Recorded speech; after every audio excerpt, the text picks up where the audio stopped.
Assalamualaikum dan salam sejahtera kepada semua murid. Pada hari ini kita akan belajar bab 2 aplikasi teknologi.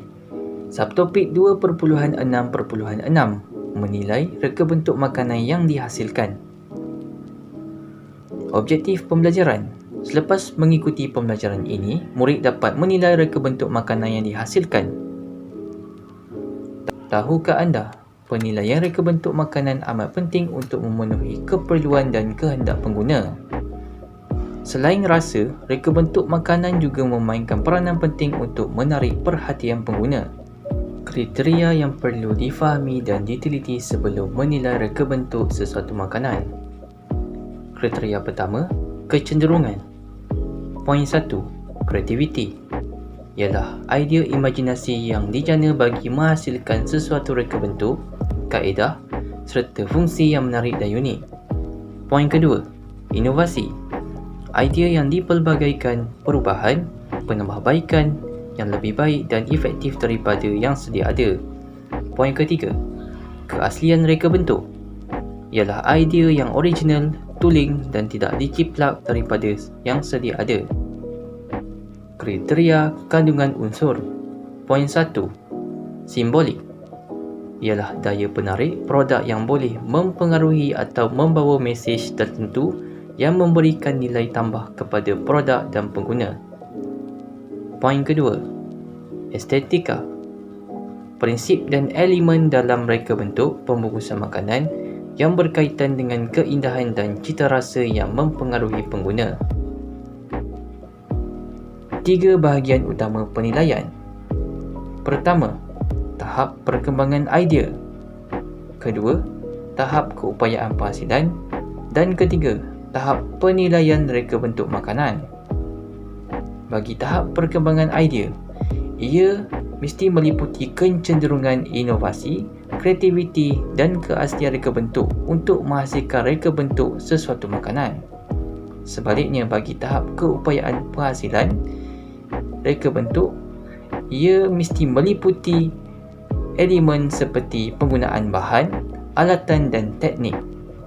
Dan akhir sekali, tahap penilaian reka bentuk makanan ini dihasilkan adalah pada tahap terakhir yang meliputi beberapa aspek iaitu fungsi, estetika, ergonomi dan keselamatan serta nilai komersial.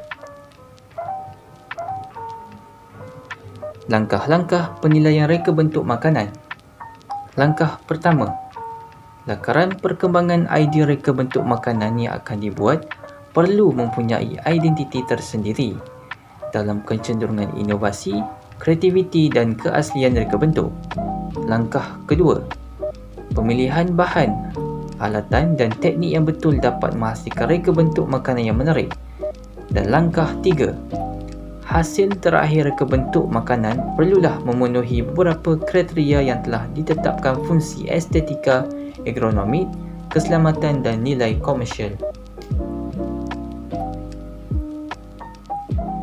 Berikut merupakan contoh penilaian reka bentuk makanan. Di bahagian ini, murid perlu menyatakan mata pelajaran, nama dan kelas. Di bahagian kanan ini ialah contoh borang penilaian hasil kerja murid yang merangkumi bahagian perkembangan idea, keupayaan penghasilan dan penilaian reka bentuk. Penilaian akan dibuat dengan menetapkan atau menanda di bahagian skala berikut 1, 2 atau 3, iaitu lemah, sederhana dan baik.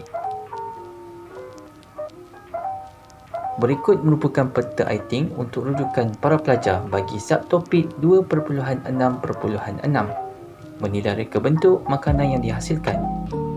Poin pertama, tahukah penilaian penting untuk penuhi kehendak pengguna.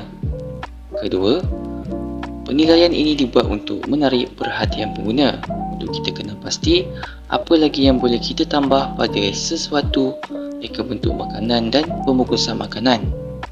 Poin seterusnya, kriteria sebelum penilaian. Pertama, kriteria kecenderungan. Terdapat 3, iaitu kreativiti, inovasi dan keaslian reka bentuk. Seterusnya, kriteria kandungan unsur. Terdapat dua, iaitu simbolik dan estetika. Poin seterusnya, 3 bahagian utama penilaian. Tahap yang pertama ialah tahap perkembangan idea, kedua tahap keupayaan hasil, dan ketiga tahap penilaian reka bentuk makanan. Poin seterusnya, langkah-langkah penilaian reka bentuk makanan.